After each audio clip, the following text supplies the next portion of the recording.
So today we are going to be making galaxy cupcakes, but better. I don't wanna live my life without you. The hardest thing I ever do is try to pick myself up off the ground. Instead of using the white paper baking cups it comes with, we're going to be using these galaxy ones.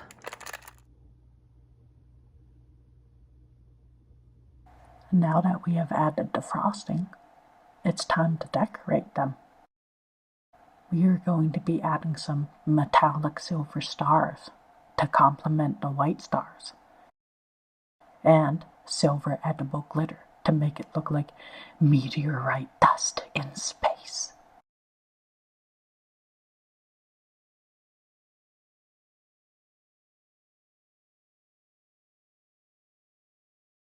And everywhere I go, every happy face I see, it reminds me of the way it used to be.